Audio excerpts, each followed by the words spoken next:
Hello everyone. Welcome to my first video. The title of this video is called, Who Are You to Judge? Have you ever had someone tell you you shouldn't judge? In this video, I will first give the definition of the word judge according to the contextual use of the word in our culture today, as is so often used. I will then give a well-known dictionary definition of the word judge as it applies to the topic in this video. Next, I will contrast the application of not judging versus judging. After that, I will point out the fallacies of the pervasive mindset in our culture today that we shouldn't judge at all. Pressing on, I will list several principles outlining what inappropriate judgment is and why. Likewise, I will list several principles outlining when and how to judge appropriately. I will finally conclude this video arguing that exercising proper judgment is logically consistent. I could lay out my case from the Bible when, how, and why to judge with scriptural supports, but I will not do that here. It may or may not surprise you, however, to find that the principles that I shall lay out regarding judging are biblical principles. The statement, "You shall not judge," is taken from Matthew chapter 7 and Luke chapter 6 in the Bible. I could argue, and perhaps I will in another video, that the use of "you should not judge" is a misapplication of the text, and that's only one of three or even more problems with the use, or should I say, bastardization of this partial verse. How our culture defines judge.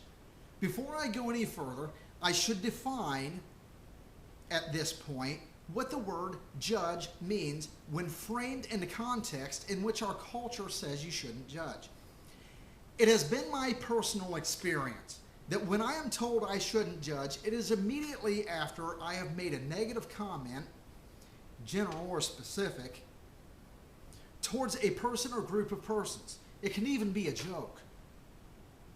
The comment doesn't have to be mean or derogatory. It needs only be a comment that the listener has interpreted as negative in nature towards an individual or group of persons. I'll give an example. Let's say two guys are talking to one another about some girl. The first guy is attracted to her and is interested in pursuing a romantic relationship with her. He makes a number of comments about how attractive she is. She has a great sense of humor and is generally a nice person. The second guy says to the first, "Man, I wouldn't go out with her. Do you know how many guys she's been with?" The first guy replies, "You're not supposed to judge." Here's another example. Two women are at work. They observe a coworker sitting in the break room. They regularly see this woman sitting in the break room at all hours of the workday on a daily basis. The first woman says, "You know, they really need to fire her. Whenever I see her, she is doing anything but work. I don't know how her work gets done because she's not doing it." To which the second woman replies, "Don't judge." I won't get into whether or not the judging characters in these examples have ample evidence to support their charge here. I will address that later. Right now, I just want to lay the groundwork by giving examples of judging in accordance with the contextual definition that our culture uses, which is rather recent, by the way. How the dictionary defines judge. I looked up the various definitions of the word judge according to Merriam-Webster Dictionary. Here are the definitions of the word judge that apply to the points I am making in this video. Number one, to form an opinion and through careful weighing of evidence and testing of premises. This is a side note here, but a very important one. It is never wrong to judge another person according to this definition. If someone lies to you and you know all of the pertinent facts and all of the evidence points to the fact that the person lied to you, why shouldn't you judge them as a liar and therefore untrustworthy? It's a blot on their character. This definition of judge is the same standard that our court system uses when determining if a person is guilty of a civil or criminal offense. Number 2, to sit in judgment on or to try. Number 3, to determine or pronounce after inquiry and deliberation. Number 4, to form an estimate or evaluation of, especially to form a negative opinion about. Number 5, to hold as an opinion, to guess, or to think. Number 6, to form an opinion. Do you realize that out of the 6 definitions listed here, there's absolutely nothing wrong with 5 of them? And even definition number 2, to sit in judgment on or try, is not necessarily wrong. Culture's application of non-judgment. While I can only speak of personal experience and what I have heard and read in media and journalist publications, I find the ways in which our culture applies the rules of non-judgment to be inconsistent at best, and at worst, downright incoherent. I'm struggling with the subtitle of this very portion of my video, Culture's Application of Non-Judgment. Think about that for a minute. Let it sink in. Application of non-judgment. Keep that in the back of your mind for now. I'll address it in a portion of my video, Logical Fallacies of Non-Judgment Application. People who would tell me I shouldn't judge say so when I have stated an opinion that, number 1, was an absolute form. Number 2 was a negative statement, and number 3, it was usually, although not always, regarding a person concerning a moral, religious, or political matter. The rules of non-judgment are inconsistent because while it may be okay to refer to a conservative as a right-wing bigot, a judgment against conservatives, it's not okay for Chick-fil-A to come out and support a traditional marriage and traditional family. Interestingly enough, a judgment portrayed as supporting A rather than opposing B. The former is not a judgment, the liberal media and our culture would tell us. It's objective fact. The latter, on the other hand, is judging, and judging is wrong. Really? Why aren't both judging? Here are several more examples. A person who is pro-life should not judge a person who is pro-choice, but the person who is pro-choice can freely accuse a pro-lifer of declaring war on women or denying them the right to choose. This is not judging, but is simply stating objective truth. A person who believes in the Second Amendment shouldn't judge a politician for supporting gun control, but the Second Amendment supporter is a gun-toting paranoid nutjob who doesn't care if innocent children die. And that is not judging, but stating the objective truth. A person who supports securing our nation's borders shouldn't judge those who come into our nation illegally, but the supporter of securing our borders is a racist, and that is objective truth, not judging. These are examples of blatant inconsistency. Principles for proper and improper judgment. Whether or not we should judge depends on why and how we are judging. It is only wrong to judge when any more of the following criteria apply to the situation at hand. Number 1, when we don't know all of the pertinent facts. There are certain sets of facts you must know before you can determine who broke into your house and stole your TV, maybe video or photos, witnesses, serial numbers, who was in possession of the property after it was stolen, maybe criminal history, and a host of other evidences. Number 2, when our judgment is based on prejudice.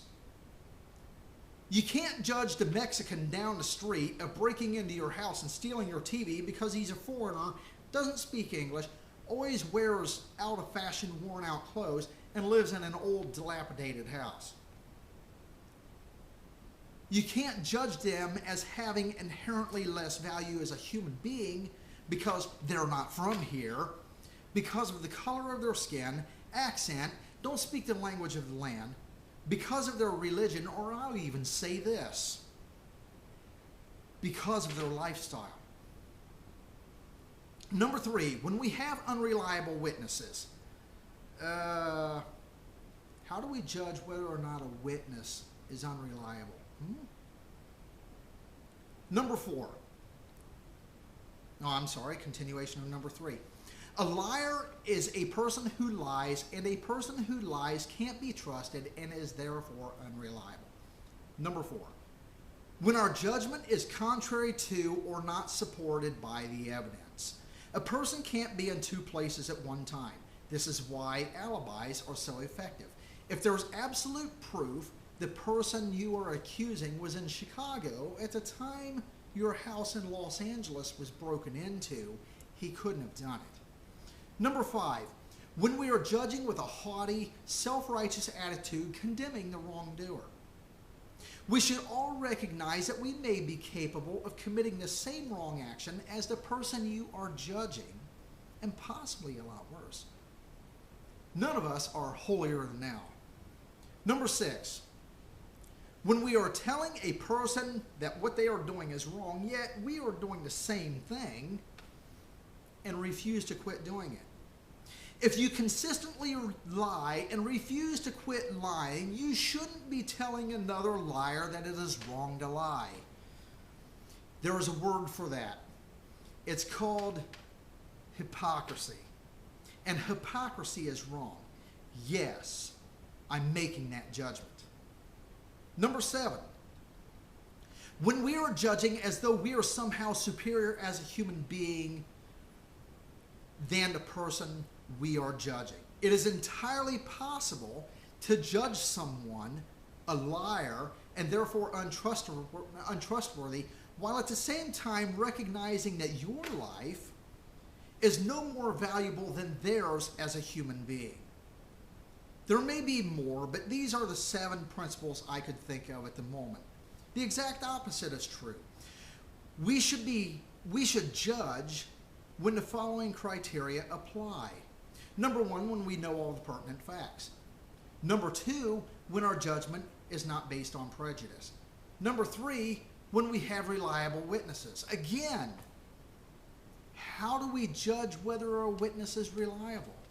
Number 4, when our judgment is consistent with and supported by the facts, the evidence. Number 5, when we are not judging with a haughty, self-righteous attitude, but with humility, recognizing that we could fall into the same temptations or worse. To determine that what they have done is wrong and to what extent the action should be punished. If your judgment is just, the punishment will fit the crime and not be excessive. Number 6, when we don't have the same problem.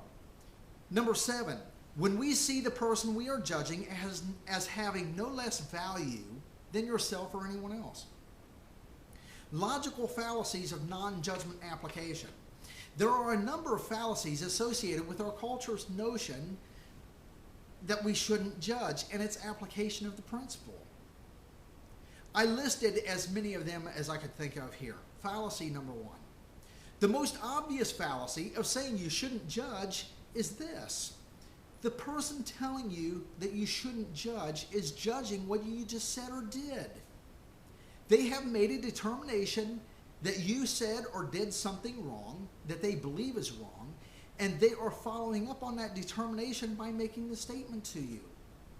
What's really funny is, when you call them out on it, they oftentimes deny that that is what they are doing. If they don't deny it, they look at you as though they are confused and you have 2 heads. Fallacy number 2. This fallacy is very closely related to fallacy number 1 in that the principle of not judging anyone for anything, or at least anything bad, is based on a form of autonomy or self-law. On the other hand, by telling you that you shouldn't judge, they are denying you your right to exercise your autonomy. Fallacy number 3. If we were to have a totally autonomous society, what we would have is a society with 310 million people and 310 million different value systems. Murderers would murder just like they do today.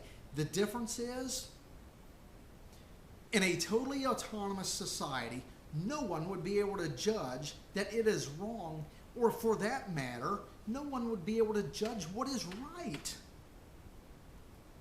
310 million people would all be doing what is right in their own eyes, and because no one would judge, there would be no punishment. Do you realize that? Do you realize that if we can't judge anybody for anything, we can't even have a legal system? Therefore, the end result is going to be anarchy. Fallacy number 4. Our culture apparently believes it is okay to judge someone as good, but it is not okay to judge someone as bad. Judging is judging. You can't judge a selfless servant of the community to be good and not judge the convicted drug dealer to be bad, or dare I say, because he is bad. Such a hypothetical scenario would defy logic because the absence of a favorable judgment is still a judgment. Fallacy number 5. If you do not judge, you cannot decide whether your boyfriend or girlfriend is marriage material. You can't even decide to date them. Wait, you can't decide not to date them either. In either case, you're never mind. Logical consistency of proper judgment application. In order to make decisions about people, right versus wrong, and ultimately everything else, you have to make judgments. It's not a question of whether or not we should judge, but how. To not make a decision is to make a decision. If you decide not to befriend someone, there's a reason why. That reason is judgment. It may be a good judgment, it may be a bad judgment, but it is a judgment nonetheless. John F. Kennedy once said, if you fail to plan, you plan to fail. That principle applies to judgment. To make a non-judgment is to make a judgment. We can bury our heads in the sand all we want, but the fact of the matter is we make judgments about people, moral and or political judgments every day of our lives, and some of us dozens of times a day. It's a fact of life. There's no way around it. I hope you found this video informative and thought-provoking. I will be allowing comments once I figure out how to do so. I'm new at posting videos. Some of you may disagree with me and may want to resort to saying I'm stupid or calling me names. I would rather you stop wrongfully judging me and argue against my case point by point. The presence of name-calling and the hurling of insults and any lack of an attempt to refute my case point by point will be very telling. Thank you for watching.